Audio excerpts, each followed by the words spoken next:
tell us who that's going to be? I'm going to be giving this to Farleigh Hospice in Chelmsford, Essex, who do fantastic work. Lovely. Excellent. Thank you very much. Looking back, I feel very privileged that I was in at the grassroots level, yes, and could see how it has grown to this huge, massive care now.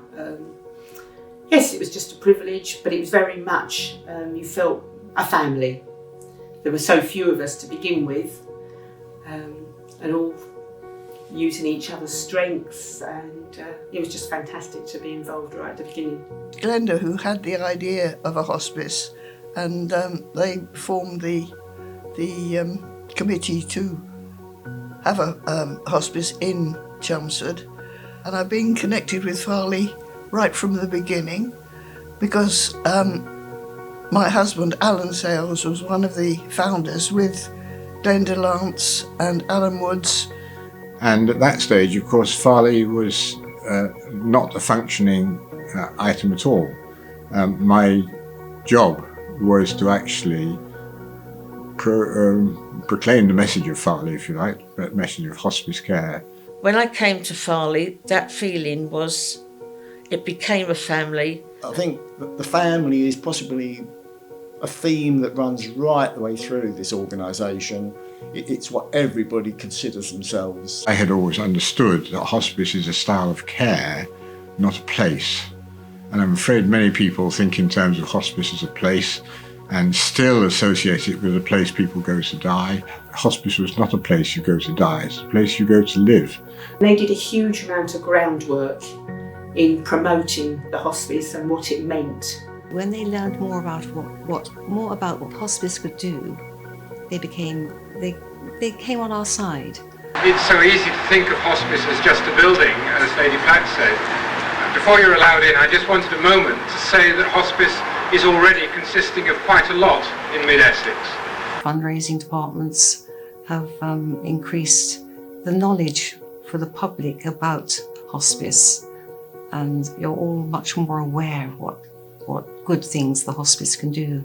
The most amazing feeling to work and be able to help people and feel so privileged to be able to care for those people, knowing that I had the support of other team members there to help me.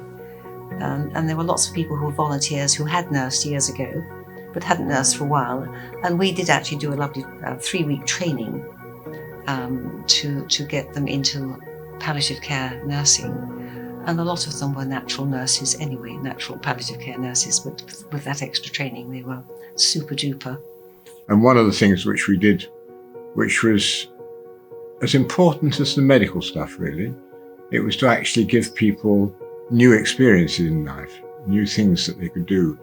I've got a project which they were calling You Farleigh to look at. That's to find the land, design it, develop it, project manage it, and help raise the capital, which was probably the biggest task. The Farleigh Hospice in Chelmsford has been purpose-built, has cost £6 million, and it's taken them 5 years to raise the money. The people of mid-Essex have supported us so generously. I mean, they always come to our aid, and I believe they'll do the same again this time. He said to me, "I'm very concerned." And I said, "Why is that?" He said, "Well, they told me that I was going to go to a hospice, which I wasn't very keen to do. But of course they were wrong, because I've just arrived in this place and it's like a 5-star hotel." I mean, I've cared for so many patients and you just feel so humbled and so privileged. Farleigh has got a fantastic reputation for caring and providing. It keeps going with that care and love which the staff provide. I think it's got a great future. I hope Farleigh continues to prosper and grow, and that the word of hospice is recognised by many, many people as not being a sad place, a place where people are looked after and we enable them to live with their illness. And some people live beyond the time they're given, because I think they've been able to learn something again, that they can actually, even with their illness, they can still do something with help. I can see within it all the same heart for people in need, people at times of stress and difficulty. And I think with the team you have now, you are out in the community so much more, and I think that's where you're going for the next 40 years perhaps.